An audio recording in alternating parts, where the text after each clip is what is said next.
Well, mobile gaming has just gone up a level. In case you didn't catch my previous video, Stadia is now available on more mobile devices and has gone mobile, sort of, kind of. We'll look at it a bit more. So I have had a chance to test it a little bit already. Obviously I was keen, very keen. Tried it in the house and I also took it to work and tried it there. In work, the process was slightly different. I had to go into a hotspot on my second phone. So using the iPhone as a hotspot, because it only works on Wi-Fi, unfortunately. Is it perfect? Nah, it's got a way to go.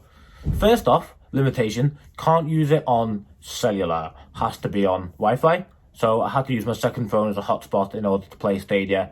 Not ideal, but hey, it worked. Also, it's going to work anywhere you've got public Wi-Fi, as long as the Wi-Fi is good enough. So I noticed my hotspot wasn't.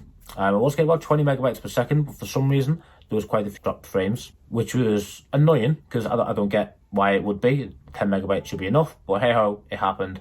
I'm over it. But working on home Wi-Fi was perfect. As you can see here, playing Mortal Kombat was a dream. I won. I'm great. Bow down to me. I am your supreme leader. Latency, practically zero. Lag, practically zero. And frames were spot on. So there's no issue on my home Wi-Fi, which isn't great. I'm getting about 30 to 40 megabytes per second. Sometimes a little bit higher than that, but never 50 or over. Just on the phone, on a lower Wi-Fi, out and about, it doesn't quite work great. So obviously going to test it some more, take it to some coffee shops and be sad like that, have a latte and play some games. If you haven't added me on Stadia already, my name is Pedder. If you haven't got Stadia, quit playing around. You are running out of reasons to say no to Stadia. It is great. Games, there's more coming all the time. Just announced that there's a new game coming on February 25th. Check that out. There's more games coming this month as well. And the first of next month, like for Steam World games. Never heard of them, but people are going mad over them. Apparently they're quite good. But honestly, check out the gameplay footage here. There's no issues with it. Setup is great. You just plug it in and it just pops straight up with the Stadia display where you pick up the game that you want to play.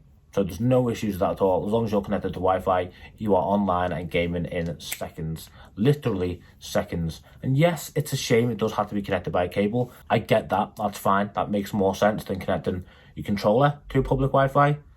And then connecting your phone to public Wi-Fi. That seems messier. In terms of getting connected quicker, it does make sense to have a wired connection. Obviously.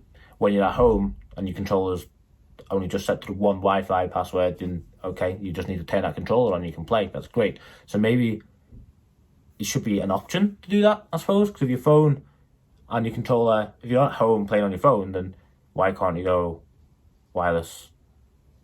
I don't know. I'm sure Google know, and I'm sure there's a legit reason why. But thank you for watching. If you like this video, you know what to do. And also subscribe for more videos coming soon. Peace. Peace.